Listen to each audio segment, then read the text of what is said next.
What's up, guys? Welcome to the channel. In today's video, we're going to be working on my 2012 Toyota 4Runner. With it being a 2012, that means that the head unit is pretty out of date. I am a huge fan of CarPlay. I've been in the market for an aftermarket head unit, and conveniently, a company by the name of Road Envy reached out and said, hey, we might have just the thing for you.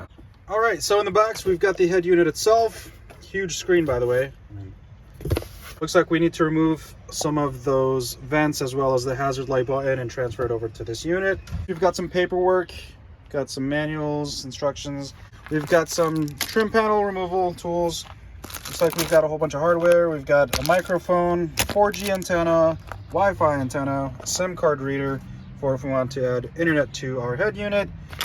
This looks like it is a GPS antenna for navigation. We've got some audio video looking cables.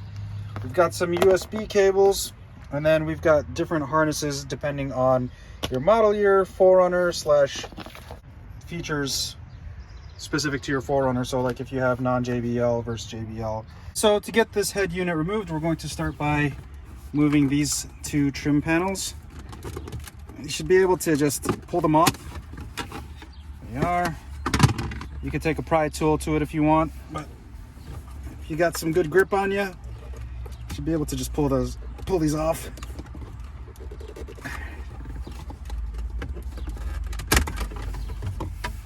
There's a side.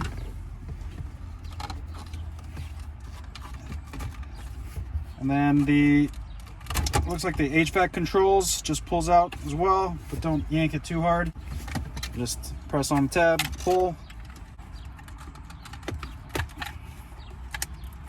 There we are. Set that aside.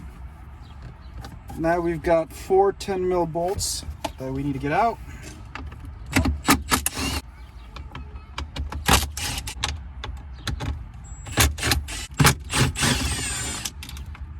All right, once we have the 4 10mm out, this should be able to just pull out here.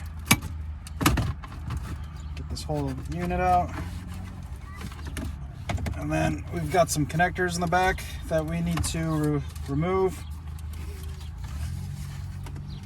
You don't really have to make note of which connector goes where because these are all pretty much keyed. There we go.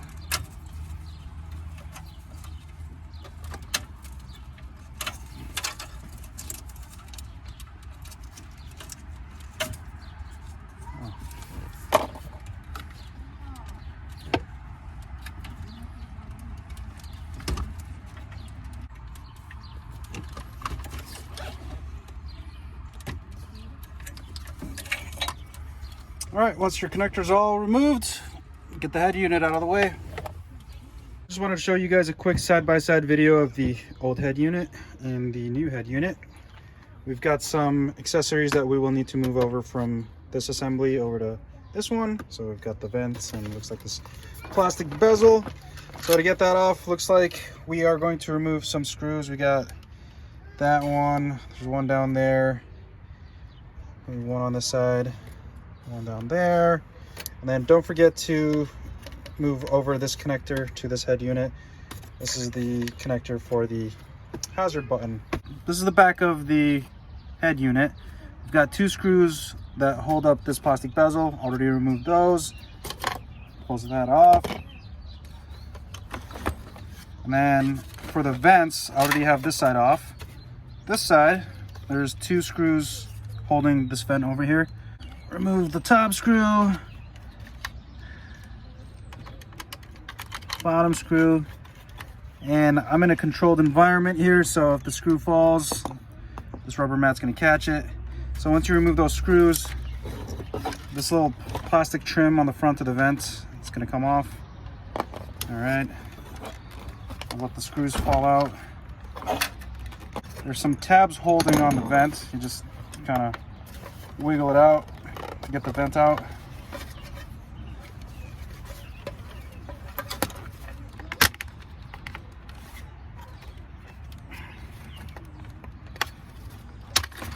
There we are.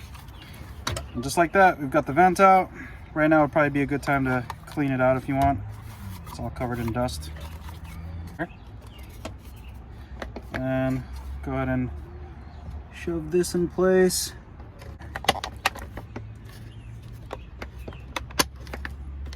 Snaps right in. The hazard light button, what you want to do is you're going to move this connector. You're actually going to transfer this connector over to the new head unit. But for this button, you just push it out. There's your hazard light button. Push the button in. All right. Go ahead and get our little trim pieces that goes on the front of the vent.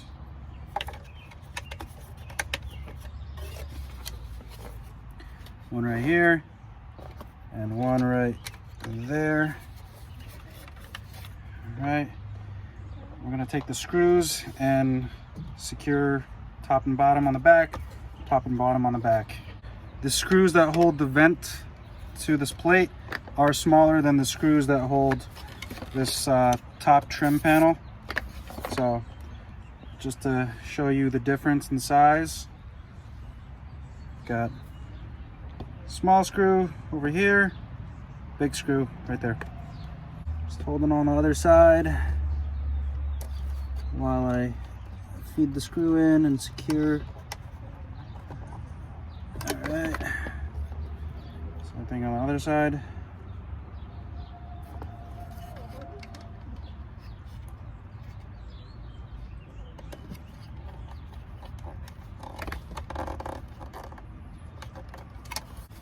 Now the top trim piece,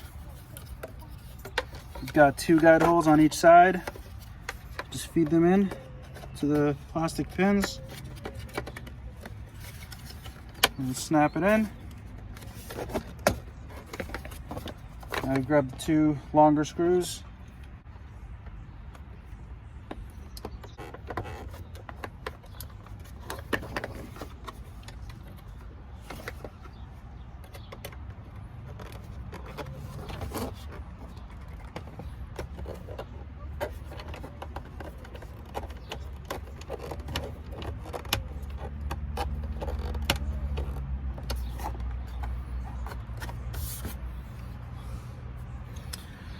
All right.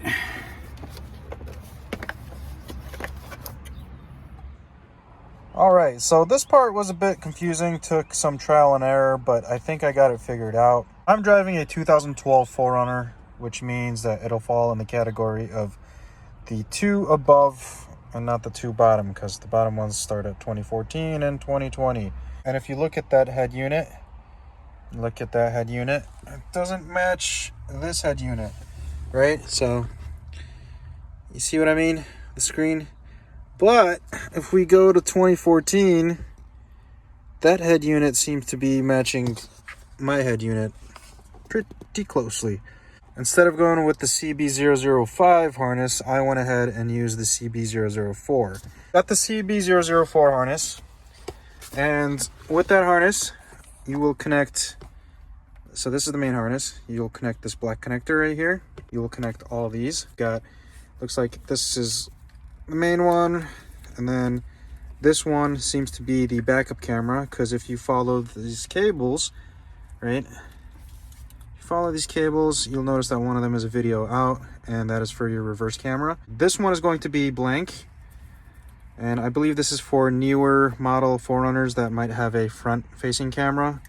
Hence the other video output coming out of that connector. Well, all these connectors are keyed. You really can't mess that up. You're going to omit this one. I believe this is the factory GPS connector.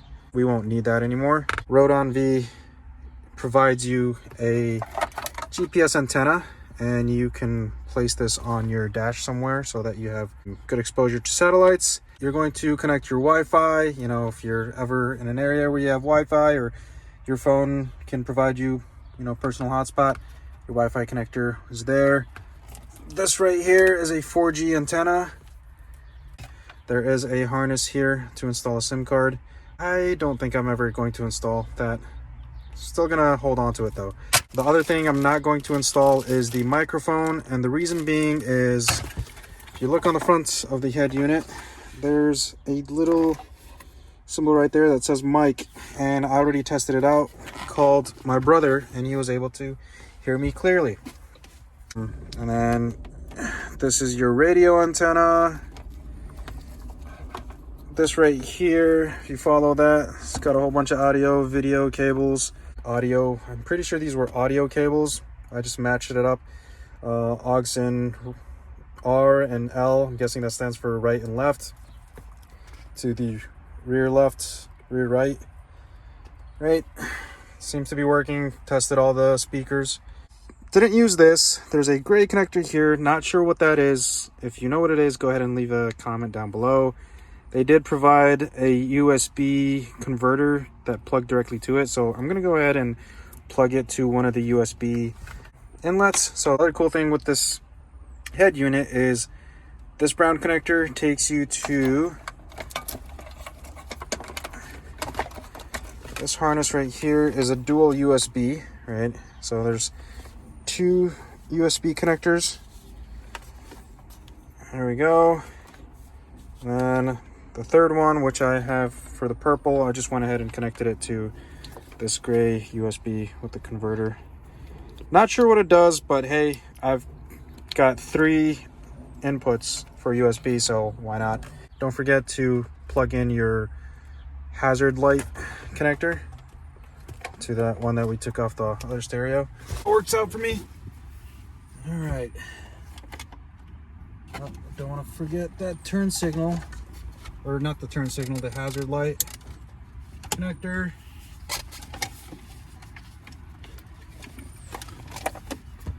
And we want to feed the USB cable somehow.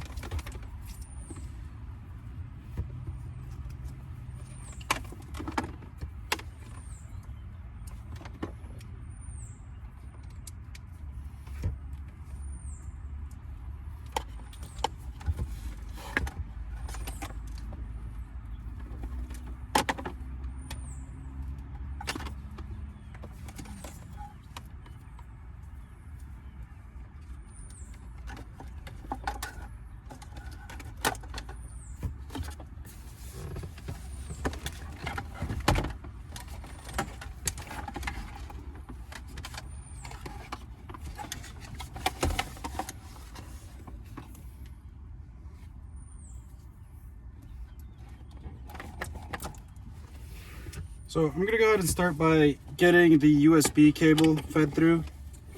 So I'll actually remove this bottom aux connector off for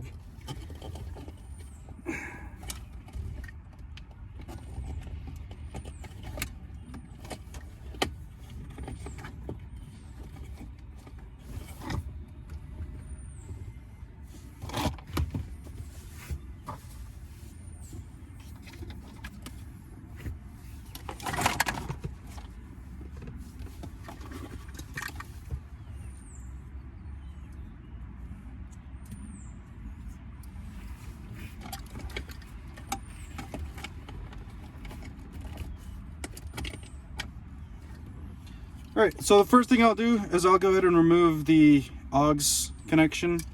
I just unplugged the harness from the back of that, push that through, and then I took this off the back of the head unit. This is for the 2 USB cables, or this is for the 2 USB.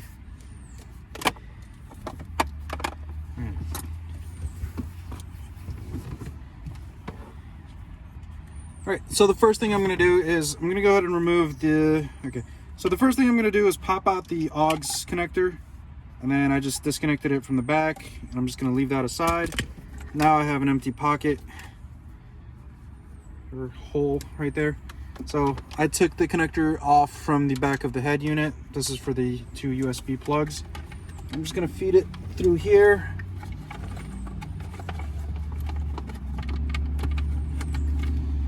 All right, I'm gonna have that come to the back of the head unit, plug it back in. All right, don't forget to plug in your hazard light harness. Now we're just gonna kind of shove everything behind the head unit area.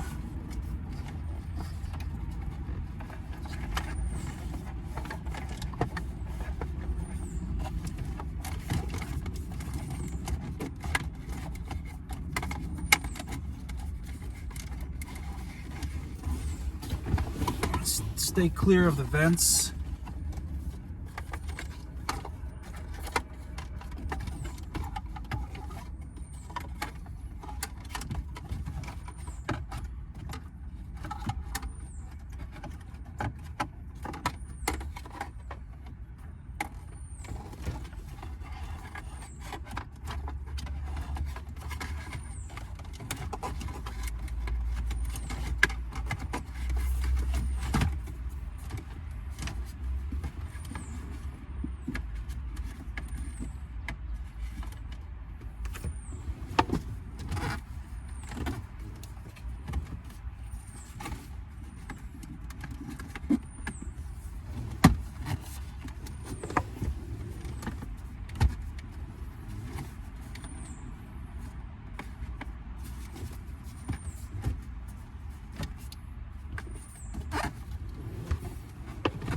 Okay, and that's all installed.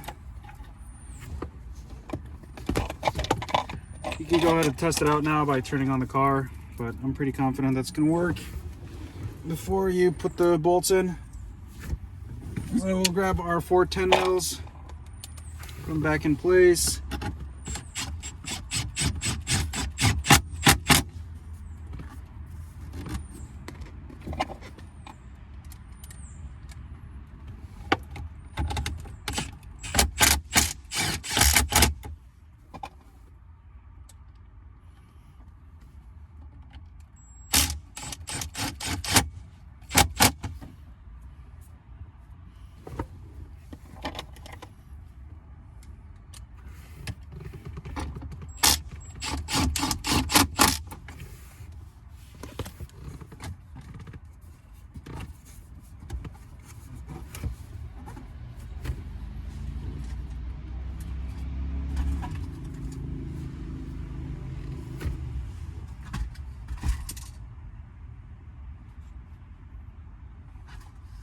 Son of a gun.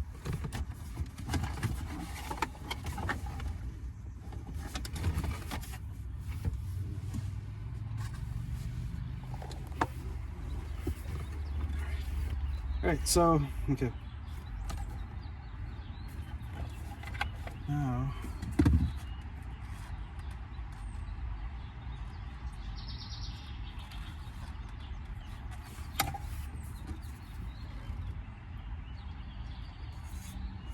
Alright, so I just noticed that the 4 bolts were actually used to hold the brackets for the old head unit, and the brackets for the old head unit don't really fit on this one, so hopefully once we install the bezels, that'll fix this problem. I mean, it's really not that bad, but there we go. So technically we didn't really have to install the 4 screws, but why not? Now we'll go ahead and connect this connector to the HVAC unit. And push that in.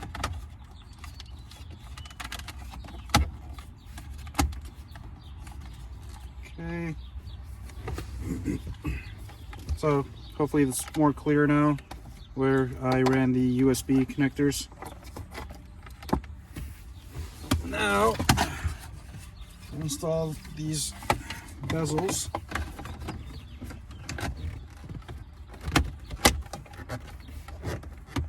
Go. There's a little lip at the bottom of the head unit, so it seems like the bezel will hold it in place. And this side.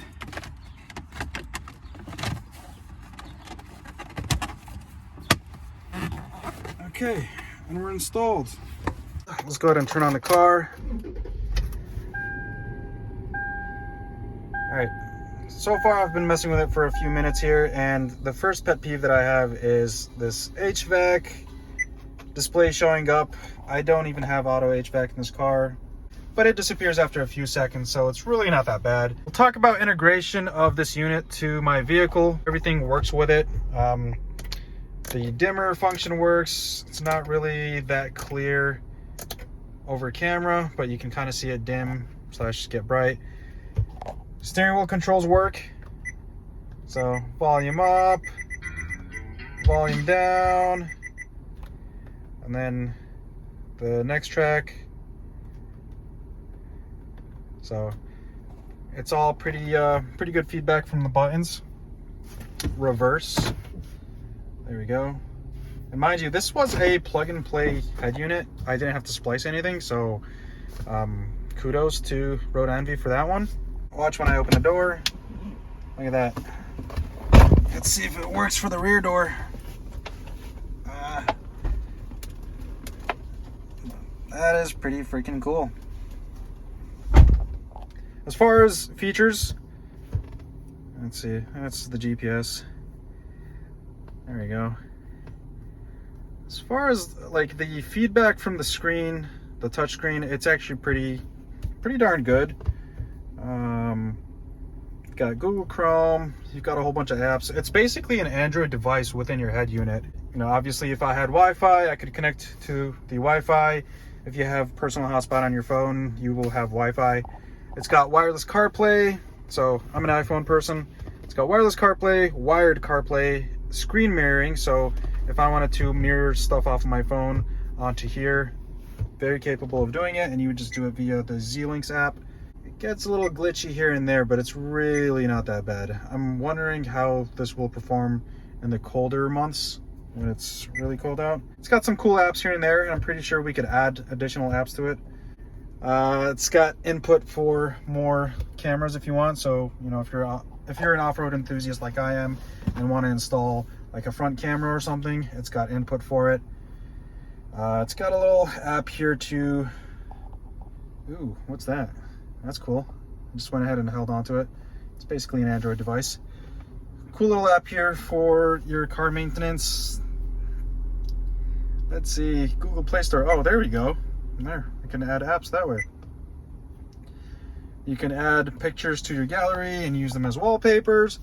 The display is a 1920 by 720p QLED, so that explains the vibrant screen. And then if you go to the home menu right here, it's one of their cool features that just got integrated into their new user interface on this X12 unit. So it's a little shortcut button if you want to add any shortcuts right here to the 4 apps that you use the most. It's got a way to change the display if you want to, you know, if you're someone like me who prefers to use like the dark mode versus the day mode. I'm still trying to figure out how to do that. But so far I'm impressed. I'm gonna go ahead and use this for a few days and maybe do a follow-up review. But it's definitely a big time upgrade compared to this fossil right here. This touchscreen was a hunk of junk, so that'll go into storage or maybe be used as a boat anchor or something. But yeah, I think that's a wrap, guys. Big shout out to Road Envy for sending this out. Again, you can get it in a silver or black. I had a silver unit, so went ahead with silver. If you have any questions or comments, go ahead and drop them down below. I'll go ahead and insert a link in the description down below to this exact head unit. That way, if you are interested or in the market for buying one, you can go ahead and check it out. Don't forget to like, share, and subscribe to the channel. It motivates me to do more of this kind of content. But yeah, we'll go ahead and call it a wrap. Thank you guys for watching, and we'll see you guys in the next video.